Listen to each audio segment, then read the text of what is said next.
वक्फ bill जो act की सूरत में नाफिजुल अमल हो चुका है हिंदुस्तान में, हम उसके ख़िलाफ़ हैं। किया गया है कि अभी तहफ़्फ़ुज़ औक़ाफ़ कमेटी जहानाबाद में तश्कील हुई और उसके सदर और सेक्रेटरी का इंतख़ाब हुआ और उसके मेंबरान कुछ बनाए गए और उस कमेटी के तहत इंशाअल्लाह तबारक व तआला ईदगाह में 17 मई बरोज़ शनीचर 9 बजे सुबह से एक एहतजाजी जलसा किया जाएगा तहफ़्फ़ुज़ औक़ाफ़ कॉन्फ्रेंस के नाम से।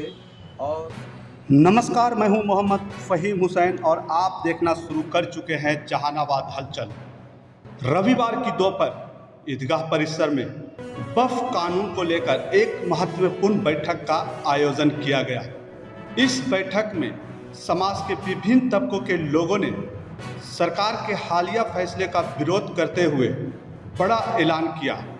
ईदगाह परिसर में आज वक्फ कानून से जुड़े मुद्दों को लेकर एक विशेष बैठक आयोजित की गई। बैठक में बड़ी संख्या में बुद्धिजीवी, सामाजिक कार्यकर्ता, वक्फ से जुड़े पदाधिकारी और स्थानीय लोग मौजूद रहे। सभी ने सरकार द्वारा वक्फ संपत्तियों को लेकर लिए गए नए फैसले पर अपनी गहरी चिंता जाहिर की। इस दौरान वक्ताओं ने कहा कि यह कानून अल्पसंख्यक समाज के हक और धार्मिक स्थलों की सुरक्षा के खिलाफ है। कुछ वक्ताओं ने तो यह भी कहा कि इस तरह के फैसले समाज में असंतोष और अविश्वास पैदा कर सकते हैं। बैठक में शामिल लोगों ने ये भी कहा कि हमारी धार्मिक और सामाजिक पहचान वक्फ संपत्तियों से जुड़ी है। सरकार को ऐसा कोई भी कदम नहीं उठाना चाहिए जो समुदायों और अधिकारों को चोट पहुंचाए।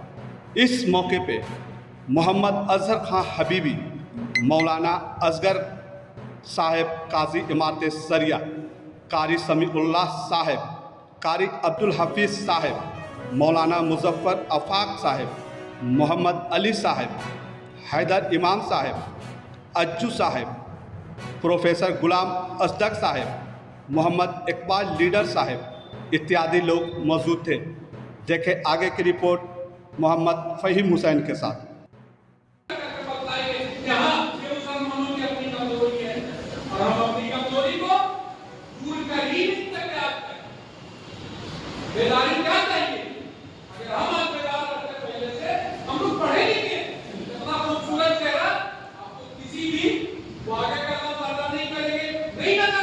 किस तरीके का प्रोग्राम का आयोजन किया गया है यहाँ पे?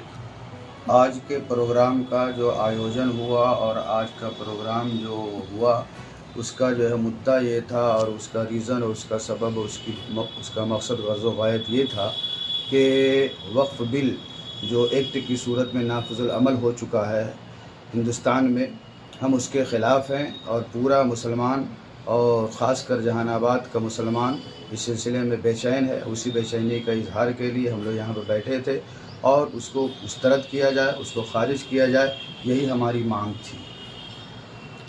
आगे की क्या रणनीति है आप लोग की? आगे की रणनीति इसमें ये बनाई गई है, लाए हमल ये तैयार किया गया है कि अभी तहफ़्फ़ुज़ औक़ाफ़ कमेटी जहानाबाद में तश्कील हुई और उसके सदर और सेक्रेटरी का इंतख़ाब हुआ और उसके मेंबरान कुछ बनाए गए और उस कमेटी के तहत इंशाअल्लाह तबारक व तआला ईदगाह में 17 मई बरोज़ शनीचर 9 बजे सुबह से एक एहतजाजी जलसा किया जाएगा तहफ़्फ़ुज़ औक़ाफ़ कॉन्फ्रेंस के नाम से।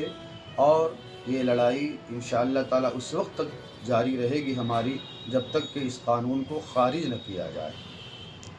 किन लोगों को सदर और सेक्रेटरी के पद दिया? जनाब प्रोफेसर अली कलाल साहब को सदर बनाया गया है और जनाब हैदर इमाम अफसू साहब को सेक्रेटरी और जनाब असीमुद्दीन चांद साहब को ख़ाज़िन बनाया गया है और मुझ फ़कीर को मोहम्मद अजहर खान हबीबी मिसबाही कादी शरा इदारे शरिया ज़िला जहानाबाद को इस कमेटी का सरपरस्त और जुमला उलमाए किराम जो जहानाबाद ज़िला के हैं उन तमाम को जो है सरपरस्त बनाया गया है।